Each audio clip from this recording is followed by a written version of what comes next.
नमस्कार शेतकरी बांधवांनो, कांदा उत्पादक शेतकरी बांधवांसाठी आताच्या क्षणाची सर्वात महत्त्वाची आणि मोठी बातमी। कांदा भाव संदर्भातील कांद्याचे भाव वाढणार का? कांद्याचे भाव वाढणार तर किती वाढणार, कशामुळे वाढणार आणि सोलापुरात माथाडी कामगारांचं आंदोलन, त्या संदर्भातील महत्त्वाची बातमी घडामोड आपण या व्हिडिओच्या माध्यमातून जाणून घेण्याचा प्रयत्न करणार आहोत। तरी महाराष्ट्रातील तमाम कांदा उत्पादक शेतकरी बांधवांना एकच विनंती, व्हिडिओ शेवटपर्यंत बघा, अतिशय महत्त्वाचा हा व्हिडिओ आहे। व्हिडिओ जर आवडला तर नक्कीच लाईक करा, विसरू नका। त्याचपूर्वी चॅनलवरती नवीन असाल तर या ठिकाणी बघितलं तर महा हवामान आपल्या यूट्यूब चॅनलला सबस्क्राईब करून दुसरा बेल आयकॉन म्हणजे घंटा बसवू नका, जेणेकरून माझ्याकडून नोटिफिकेशन त्यापर्यंत सर्वात अगोदर पोहोचत असते। चला तर मित्रांनो, काय त्या संदर्भातील महत्त्वाची आणि मोठी घडामोड संपूर्णपणे जाणून घेण्याचा प्रयत्न करावा। तर संपूर्ण शेवटपर्यंत नक्कीच बातमी बघावी ही महाराष्ट्रातील कांदा उत्पादक शेतकरी बांधवांना एकच विनंती आहे। चला तर मित्रांनो, संपूर्ण व्हिडिओला सुरुवात करतोय। काय महत्त्वाचे अपडेट, कांद्याच्या भावात वाढ होणार का नाही बघूया स्क्रीन शक्ती। सोलापुरात माथाडीच्या आंदोलनात कांदा लिलावात फटका, 4 दिवसापासून 50,000 क्विंटल कांदा पडून एकंदरीतच महत्त्वाची बातमी आहे। स्क्रीनवर बघू शकता, अत्यंत महत्त्वाचे अपडेट घडामोड आहे। देशातील विविध बाजारपेठांमध्ये नवीन खरीप कांद्याची आवक वाढल्याने कांद्याचे दर पडले आहेत।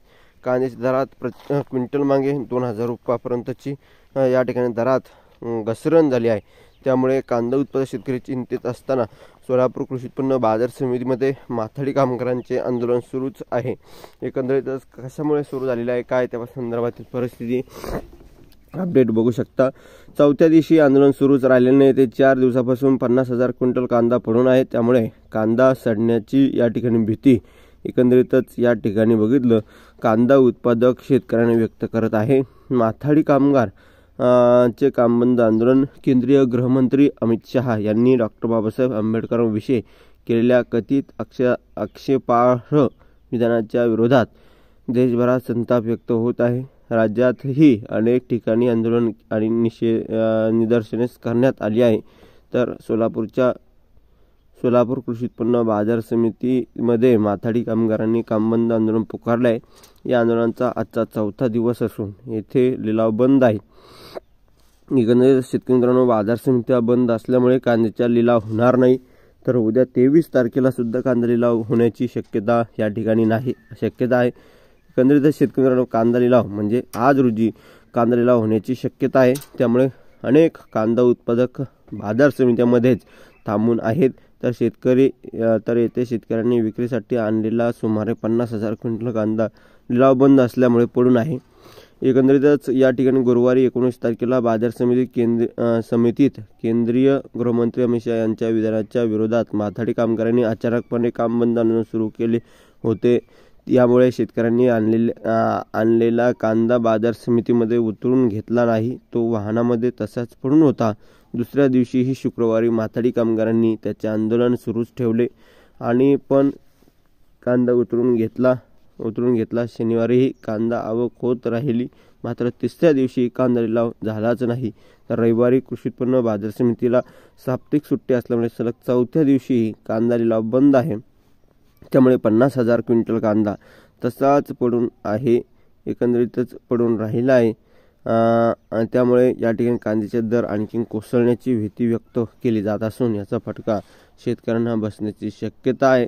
एकंदरीतच अशी काही परिस्थिती आहे, येऊन जाऊन कोणीही या ठिकाणी शेतकऱ्याच्या मुळावरच आहे।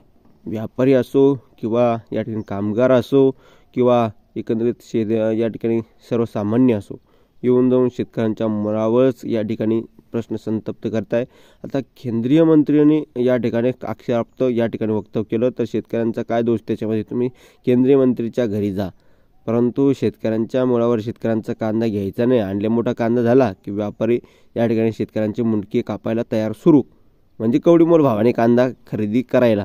एकंदरीत अशी परिस्थिती या देशामध्ये आहे, जो पाहतो शेतकऱ्यांच्या मुळावरच आहे। आणि एकंदरीतच या ठिकाणी केंद्रीय मंत्र्याने आक्षेपार्ह भाषण केले। बाजार समिती कशाला बंद करताय तुम्ही केंद्रीय मंत्र्याचं येणं जाणं बंद करा, तिथे जाऊन त्याला या ठिकाणी त्याचं घरदार बंद करा।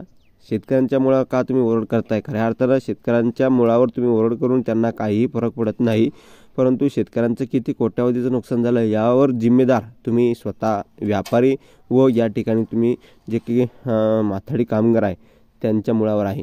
एकंदरीतच या ठिकाणी अशी काही परिस्थिती आहे। त्यामुळे येणारे दिवस फार भीतीचे आहे. शेतकऱ्यांच्या मुळावर कोणीही उठसूट काही निर्णय काहीही घेऊन फिरत आहे. त्यामुळे शेतकऱ्यांना 2 पैसे मिळण्याची कायम अपेक्षा असते, तरी देखील हे सरकार शेतकरी विरोधी निर्णय घेऊन या ठिकाणी शेतकऱ्यांना डावलतो. आणि त्यामुळे हे मधले सुद्धा माथाडी कामगार असो, किरकोळ विक्रेते असो किंवा व्यापारी असो किंवा या ठिकाणी सर्वसामान्य ज्या ठिकाणी ग्राहक गृहिणी असो, हे सर्वच शेतकऱ्यांच्या मुळावर का उतरले. एकंदरीतच या ठिकाणी तुम्ही जर कांदा मार्केटमध्ये लिलाव बंद पाडले तर यामध्ये नुकसान सर्वाधिक कोणतं झालं तर व्यापाऱ्यांचं नाही झालं, शेतकऱ्यांचं नाही झालं, व्यापाऱ्यांचं नाही झालं. व्यापाऱ्यांचा तर फायदा झाला, शेतकऱ्यांचं मात्र मोठ्या प्रमाणात नुकसान या ठिकाणी भडदंग त्याला पडलेलं आहे. एकंदरीत अशी काही परिस्थिती यामुळे होणार आहे. आणि एकंदरीतच या ठिकाणी 2 पैसे शेतकऱ्यांना मिळावं अशी शेतकऱ्यांची कायम अपेक्षा राहत असतेच. परंतु हे सरकार वारंवार शेतकरी विरोधी निर्णय घेऊन शेतकऱ्यांना डावलण्याचा जर प्रयत्न करत असेल तर नेमकं शेतकरी बांधवांनी करायचं तरी काय, हा संतप्त प्रश्न सध्या कुठेतरी उपस्थित होताना दिसत आहे. अशी जे काही महत्त्वाचे अपडेट, महत्त्वाच्या घडामोडी आपण वारंवार घेऊन येत असतोच कांदा भाव संदर्भातील, ज्या तुमच्यापर्यंत पोहोचतो. परंतु अशी जर परिस्थिती जर राहिली तर नक्कीच कांद्याच्या भावात घसरण होऊ शकते. अगोदरच या ठिकाणी अगोदर 15 आठवड्यापूर्वी जर भावाची परिस्थिती बघितली तर फार चांगली होती. कांदा 4,000, 5,000, 6,000 रुपयापर्यंत विकत होता खऱ्या अर्थानं या बाजार समितीमध्ये, मोठ्या बाजार समितीमध्ये, कारण की मागणीच्या तुलनेने पुरवठा नव्हता. कांद्याच्या भावात वाढ साहजिकच होती, परंतु मागणी तुलनेने पुरवठा वाढला, भावात घसरण नाही. आता नवीन कांदा मार्केटमध्ये येतोय आणि तो जास्त काळ कांदा टिकत नसल्याने या ठिकाणी व्यापाऱ्यांनी कवडीमोल भावाने कांदा खरेदीला सुरुवात केली आहे. निर्यातदार सुद्धा या ठिकाणी कवडीने कांदा खरेदी करताय आणि जास्तीच्या भावाने त्या ठिकाणी विक्री करताय. आणि त्यामुळे येणारे दिवस फार भीतीचे आहे. शेतकऱ्यांच्या नवीन पिढीने, शेतकऱ्यांच्या मुलाने आता या ठिकाणी कांदा पीक पिकवायचं कसं तुम्ही शिकलंय, परंतु कांदा पीक विकायचं कसं हे सुद्धा शिकणं गरजेचं आहे. विकायचं म्हणजे एकंदरीत शेती विकायची नसते, शेती राखायची असते. एकंदरीत विकायचं माल, आपल्या क्वालिटीचा माल, चांगल्या दर्जेदार माल कसा आपण मार्केटमध्ये विकायचा या संदर्भात ज्ञान घेणं गरजेचं आहे. त्या संदर्भात माहिती गोळा करणं गरजेचं आहे. अशी काही परिस्थिती आहे जी तुमच्यापर्यंत वारंवार आपण घेऊन येत असतोच. तशीच ही महत्त्वाची अपडेट आहे जी तुमच्यापर्यंत वारंवार आपल्या अपडेटच्या माध्यमातून वारंवार पोहोचत राहणार आहे. त्यासाठी चॅनलला सबस्क्राईब करून घ्या. ताज्या आणि महत्त्वाच्या अपडेट, महत्त्वाच्या घडामोडी आपण तुमच्यापर्यंत व्हिडिओच्या माध्यमातून घेऊन येणार आहोत. तशीच जी काय महत्त्वाची अपडेट आहे जी तुमच्यापर्यंत पोहोचत आहोत, सबस्क्राईब करा, कमेंट करा आणि शेअर करायला विसरू नका. तर अशा प्रकारच्या महत्त्वाच्या बातम्या, महत्त्वाच्या अपडेट सर्वात अगोदर तुमच्यापर्यंत पोहोचण्यासाठी चॅनलला सबस्क्राईब करून घ्या. ताज्या आणि अपडेट, महत्त्वाच्या घडामोडी सर्वात अगोदर तुमच्यापर्यंत पोहोचण्यासाठी आपल्या यूट्यूब चॅनलला नक्कीच सबस्क्राईब करून, शेअर करून आणि लाईक करून व्हिडिओ नक्कीच महाराष्ट्रभरातील कांदा उत्पादक शेतकरी बांधवांपर्यंत शेअर करायला विसरू नका. तर धन्यवाद, सबस्क्राईब करा. भेटूया पुढील नंतर. जय महाराष्ट्र.